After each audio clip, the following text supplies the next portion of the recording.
first it starts with introduction to cellular mobile systems, then uniqueness of mobile radio environment, then operation of cellular systems, hexagonal shaped cells, the concept of frequency channels, the co-channel interference reduction factor, the desired C by I from normal case, and here we will learn about the context of omnidirectional antenna system.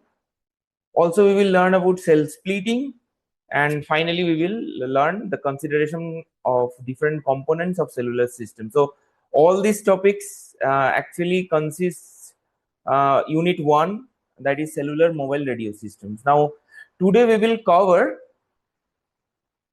these two topics, that is introduction to cellular mobile system and uniqueness of mobile radio environment. So our target is to cover these two topics.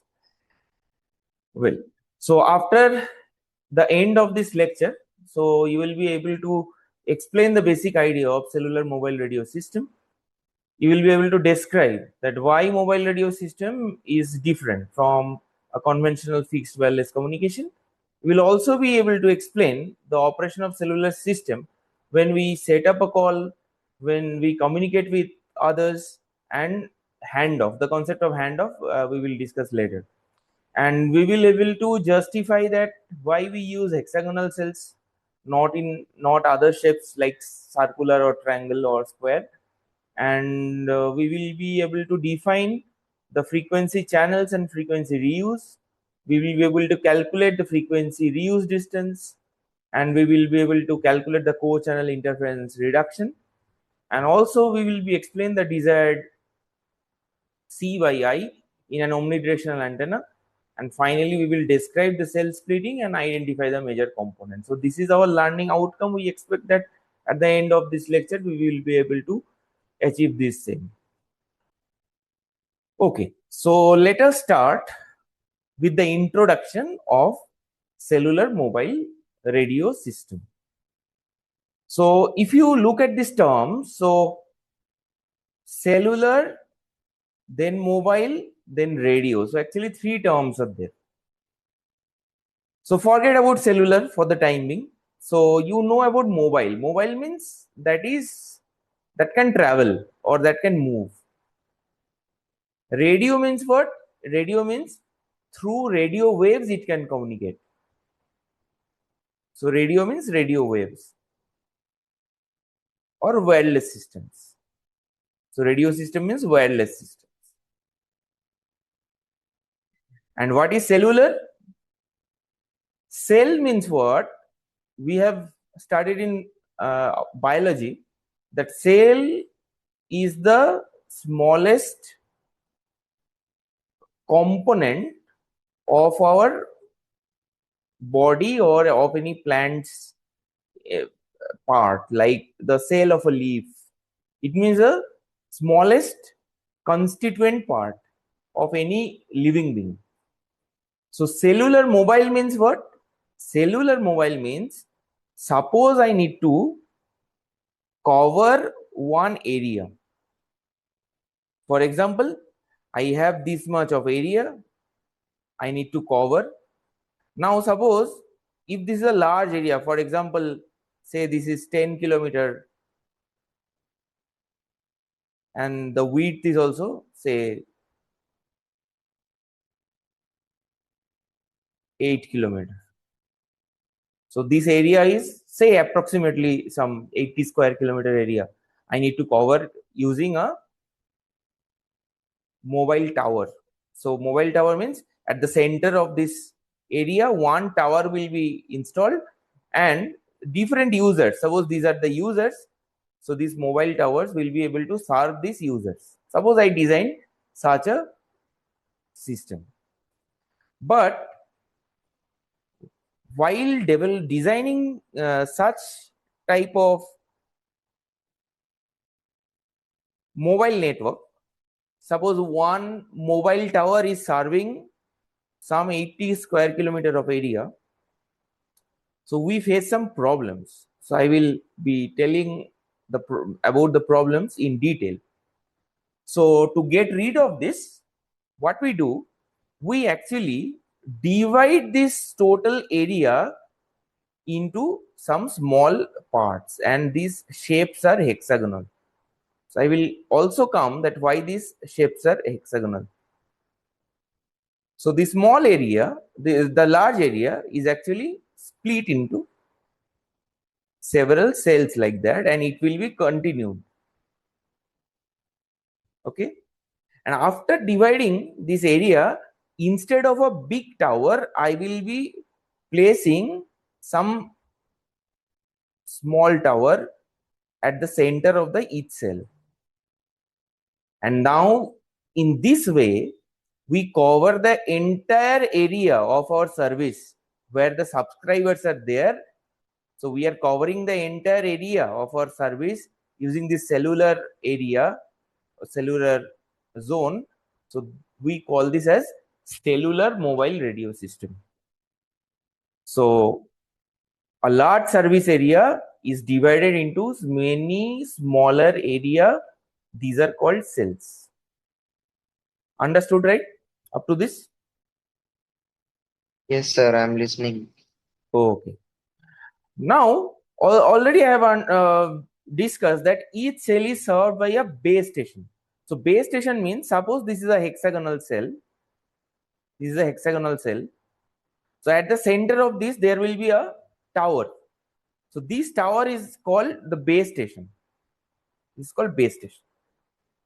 Now these mobile users, they communicate with the nearest base station using radio channels. So for example, suppose if we are at SR University, so when the students of SR University are using mobile phones, so then they will be accessing actually the nearest base station that is located to SR University. Now the same student, when they are traveling from SR University towards, say, Warangal railway station, then then the base station near to SR University will not work. Then what will happen? The base station located near to Warangal railway station will access the mobile phones. Like that, it will continue. Okay. So the main purpose, what is the main purpose of this? Main purpose is the to provide the communication over a large area.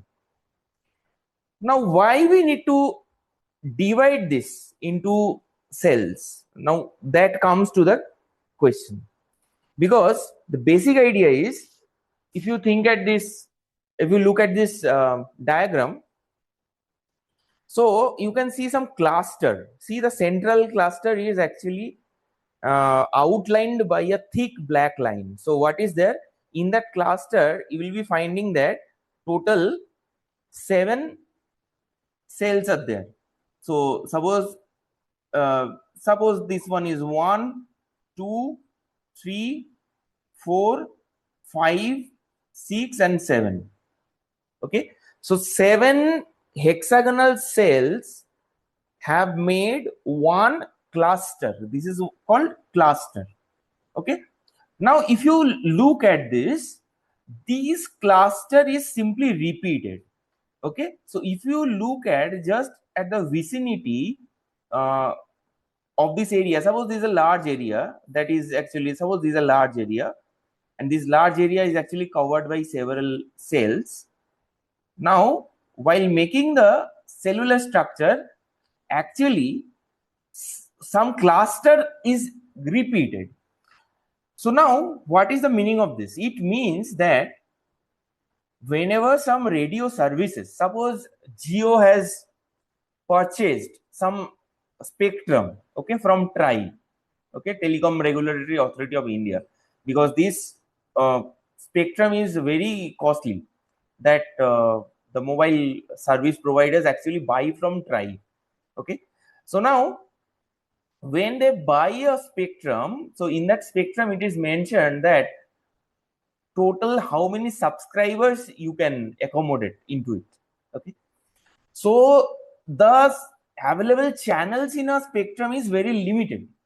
So suppose if I am using, suppose these 7 channels in an area and I am making one cluster. So at a time, one user is using one channel. Okay, one user is using one channel. Now, why the channel frequencies are different? So that there is no interference. So suppose in the same cluster, I am standing, you are also standing, but we will be actually using slightly different frequencies. For example, 1 and 2 that I have marked, they are actually using slightly different frequencies. Okay, so these are called channels.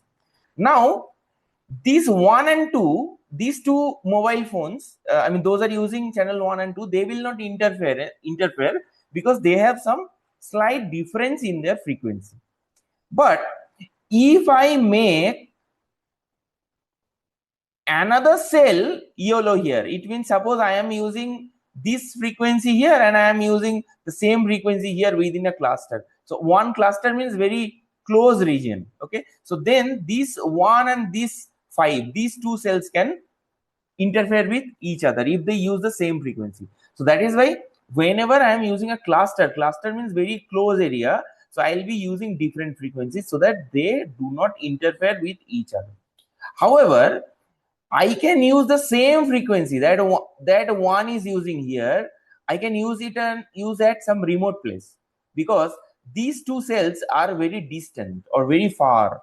So these cell and this cell can use the same frequency. Similarly, this blue cell and this blue cell, they can use the same frequency. So this green cell and this green cell, they can use the same frequency. There is no problem because they are very located very far. Okay, so that is the concept of cluster, that as the spectrum is limited, so we need to intelligent that we need to use the spectrum frequencies or channels intelligently. Okay, so we need to keep it in mind that we will first form a cluster cells will be using different frequencies, then we can repeat the cluster in such a way that the cells using the same frequency are at a distant point. Okay, so this is the concept of clustering, right? Understood? Yes, sir. Okay, so why cellular systems are needed? Already I have given you the answer. Now this example you need to remember if you need to explain that why cellular system is used. You see, suppose GSM 900, so this is a very standard service of our mobile telephony.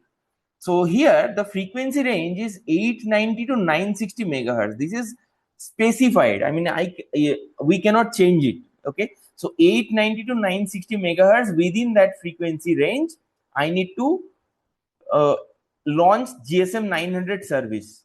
So be it Airtel, be it VI, be it like Reliance Jio, whoever is providing services through GSM 900, so they need to use the frequency range 890 to 960 megahertz. So this is very important frequency range for GSM, and also you need to remember this value that GSM 900 is actually having the frequency range 890 to 960 megahertz. Now, within this frequency range, all users will not use the entire frequency range, okay, at the same time. So in this frequency range, total number of frequency channel is 124. What is the meaning of this? It means that total 124 users can be accommodated within this frequency range. Understood? So now you can understand that why this repetition of cells is required, because if you want to cover a very large area using say GSM 900 service, so definitely there are more people. I mean, more than 124 people, right? Might be there are 1,24,000 people. Okay, so 124 is a very less number. So at a time, one cluster can give service to 124 people. Okay, so we need to design the cluster in such a way that by strategic repetition of the cluster, I can cover the entire large area. Okay, because in GSM service, the frequency range is 890 to 960 megahertz. Okay, and the number of frequency channel is 124. It means 124 users can utilize that frequency range, and the bandwidth per channel is 200 kilohertz. It means when one user is actually using that frequency band, so they will get a bandwidth of 200 kilohertz. Now, why bandwidth is important? Actually, bandwidth is directly proportional to the data rate, because suppose you are using a GSM service, and definitely you will be using for talking.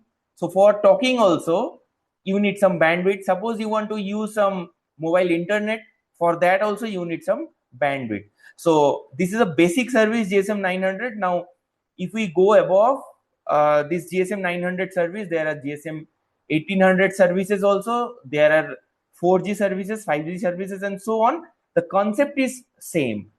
What is the concept? That whatever frequency range is given to me, and whatever the number of frequency channels are allocated, based on that I need to plan in such a way that uh, in a cluster there will be no interference, and if I want to use the same frequency again, I need to use that same frequency in a remote place or distant place.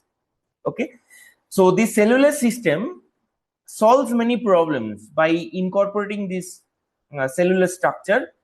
So the coverage cells becomes very small, and if I can install one small antenna inside one cell, then it is enough to cover a small cell or small coverage area. The transmitter power requirement becomes less. Okay, so if the cellular system is not present, because before the development of cellular system, I told that there is one base station antenna, and this base station antenna was very high, a very tall antenna, and very high power is actually emitted from that antenna to cover the entire region. Now whenever any microwave devices is actually emitting a very high power, so there are several issues. For example, to transmit high power we need a very costly power amplifier. Okay, so this is the major problem, and that is increasing the cost for the system. We need a very high gain antenna, so this is again very costly. We also can incorporate some EMI EMC issues in the circuit if we need to use a very high power signal all the time. Okay, we need a very robust cooling system, because very high power microwave needs a very robust cooling system. Okay, also suppose we know that suppose in some area when power cut is there, in nowadays in a cellular system, now as the individual cells they consume very low power, so this power can be backed up by a very small battery. But suppose one tower is there, and this tower is actually continuously emitting a high microwave power, so to power up that uh, base station antenna we need a very high power battery system, and also it will not last longer, okay, if the power cut is for a very high duration. So now you have understood that uh, power requirement, okay, the cost uh, associated to this high power equipment. So these actually got resolved when we use this cellular system. And also the maintenance. Suppose one cluster is having 7 base station antennas. So for example, antenna number 2 is having some issues. Still, the other cells will be working. I mean, there will be no service disruption in the other cells. But if I have only single antenna to cover one area, then if the single antenna base station system breaks down, then what will happen? The entire communication system will be ruptured for a 80 square kilometer area. Okay, so by splitting a large area into several cells, and by installing a small base station antenna in each of the cells, we can also improve the quality of services. So even if there is some downtime, so this downtime can be manageable. Also, there is some mechanism. Suppose if one cell BTS is not working, so by realigning the antenna position from the other cells, some services can be made up. So it's not completely down.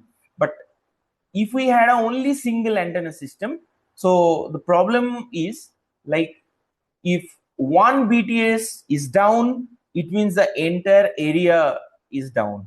Okay. So anyways, so now let us come to the uniqueness of mobile radio environment.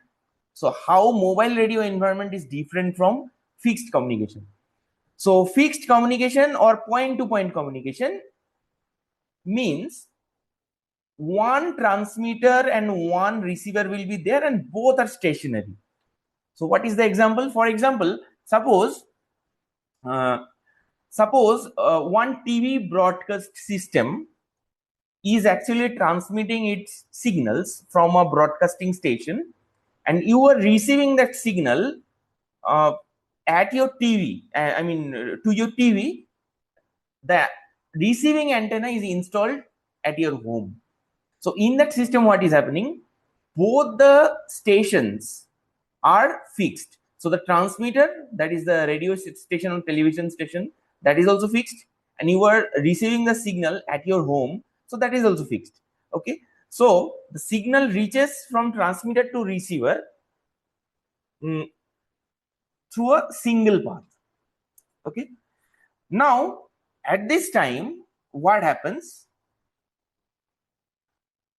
So the signal strength is nearly constant. Definitely it will have some effect that may cause some disturbance to this, but overall the signal strength will remain constant and it is very predictable.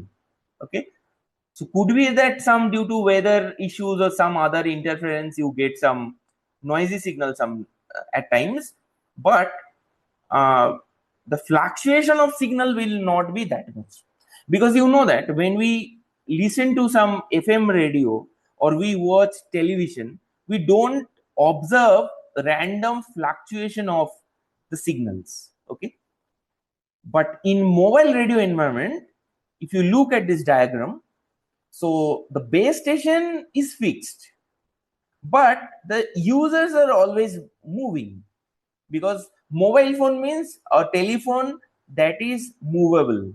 Okay, that is moving from one place to another place. Now when one mobile phone is moving from one place to another place, so that scenario is completely different from this single path communications. Okay, because from this base station some rays are directly coming to the receiver, some signal is getting reflected, okay, at some building and then coming to the receiver. Suppose some signal is emitted from the base station transmitter and it got a sharp edge, very sharp edge. So when it gets a sharp edge, then it bends from that sharp edge and then reaches to the signal, reaches to the mobile phone. Also it can be like this transmitter hits at one point, one rough surface, and from that rough surface it gets scattered to different paths and one component and then received by this mobile phone. So when such multi-path reflection takes place, and mainly three types of phenomena that takes place. First is reflection. So what is reflection? So when the radio wave strikes a smooth surface, and very large smooth surface, for example, very large building, okay, and it bounces back to the mobile receiver. So this event is called reflection. What is diffraction? Diffraction means, suppose there is a sharp edge, and when the incident ray or signal that comes to that edge, from that edge it bends. This is called diffraction. Okay. And scattering means at some point or some rough surface, the signal comes. Okay. And then after the incidence of the signal, it gets scattered to different directions. So, and another factor can be the block of the signal. Block means, suppose some some metallic sheets are there, metallic object are there, and in the shadow of the metallic object, some mobile phone is kept. Okay, so this is called block. Or suppose some hills are there. Okay, suppose in one side of the hill there is one mobile tower, but your mobile phone is on the other side of the hill. So definitely that signal propagation will be blocked by that hill. Okay. So due to all these reasons, we observe the main difference. Main difference is what? For fixed communication, the signal strength is moreover constant. But when we are in a mobile radio environment, due to these factors, reflection, diffraction, scattering, blockage, so the amplitude of the signal or strength of the signal in continuously changing. Okay, so the received signal amplitude is not constant. This is the uniqueness of mobile radio environment, and what it is dependent on, it dependent on the time, distance, and surrounding object. Okay, so this is the difference between fixed communication and mobile radio environment, that in fixed communication, transmitter and receiver both are fixed. So there is a single path of communication between them. But for mobile radio environment, from base station to the mobile device, through different paths, due to different reason, you need to mention the reason: reflection, diffraction, scattering, and blocking. Okay, so there is a variation of signal amplitude, and this effect, when the signal amplitude is low, suppose signal amplitude sometimes it is high, sometimes this is low. When the signal amplitude is low, we call this as multipath fading. Multipath fading. Fading means what? Fade. If we say that some color is fade means weakened. Okay, so multipath fading means due to this multipath effect. Okay, when there is a destructive interference between different component of a signal and the signal strength gets reduced, so this phenomena is called multipath fading. Now, in mathematical term, if we want to express all this effect, so this is very important. That suppose at time t, I am receiving one signal, that is RT. RT means some receiving signal or received signal at time t. So this received signal depends upon two factors, or the product of the two factors. One is called MT and is called R0T.